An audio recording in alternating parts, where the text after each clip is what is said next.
Hello everyone and welcome to part 2 on how to color skin using markers. I'm continuing to use the same shade that I was in the last part of my other video, and it's Ballet Pink, called Ballet Pink, and it's really nice shading tone. I use it for blush for cheeks, and I also just use it as a shading tone. It kind of gives the skin kind of a slightly pinkish glow, which is really nice. And now I'm adding a little bit of blush color to her cheeks. Gives the skin a nice glow. Also coloring her lips just a little bit with a light pink.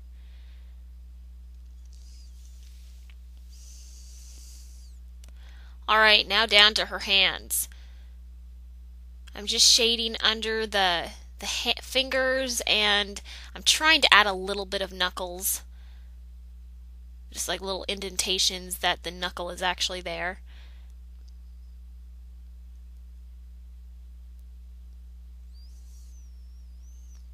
Okay, now down to her second hand.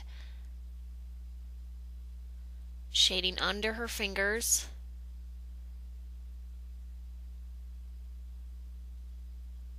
And around her thumb. Alright, now I'm down to her knees. And I'm just shading under where like the dress might cast a shadow on her leg.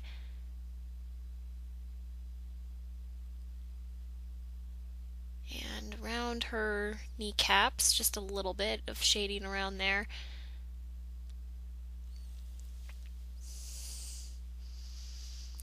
Alright, now I'm just going over with the same color once again to darken all the shaded areas.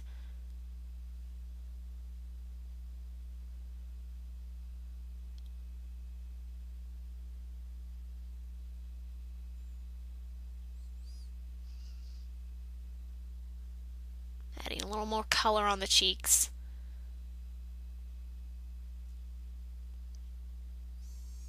Okay, now I'm actually getting a different color. I'm actually going to be using the colorless blender now, which is a clear marker based liquid. It's like marker fluid but just clear, and it kind of blends all the colors together. So I just like to run that over just like once or twice on the places where I shaded.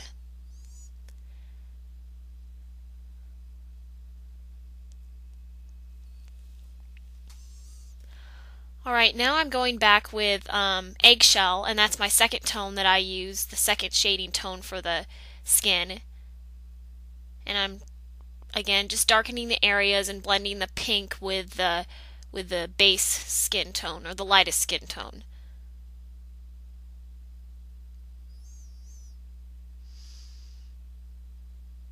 Using markers, I like to blend a lot. It takes a lot of blending and layer after layer after layer of shading to actually get the effect that you want. At least for me it does.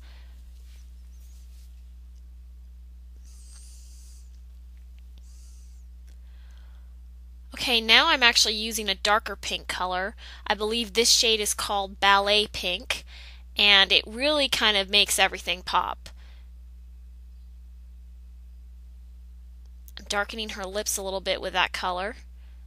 And I'm just going to add some more around her jawline and cheeks just a little bit.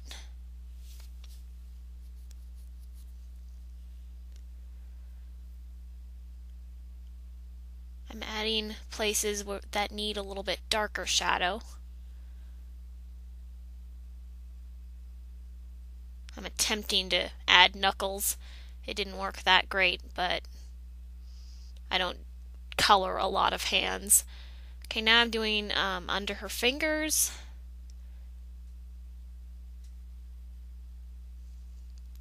And onto the knees. Darkening the darkest shaded areas.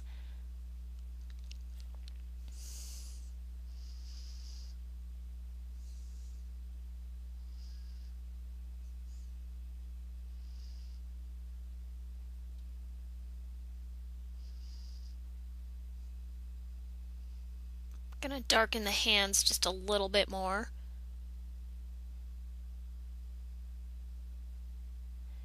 and darken her face a little bit.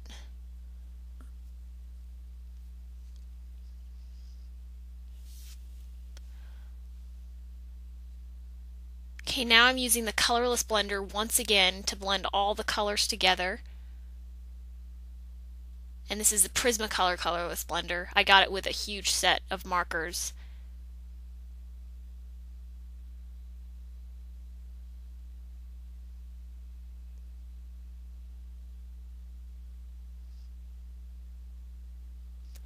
The colorless blender also lightens the colors, so it blends them together and it also lightens the colors just a little bit. Okay, now I'm adding the finishing touches with a white gel pen. I'm adding highlights actually to her skin. I put some of the highlights on her lips, and now I'm adding some actually to her skin. It's kind of hard to see, but it adds kind of a nice effect.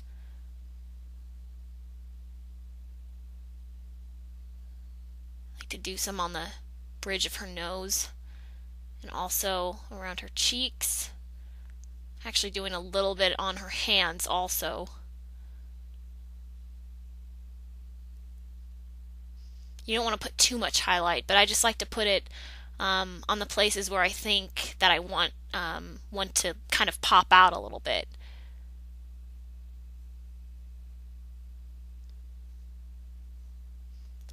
Okay, well I am almost done, and thanks everyone for watching, and I really hope this video was helpful. So yeah, here's the finished product. I'll see you in my next video.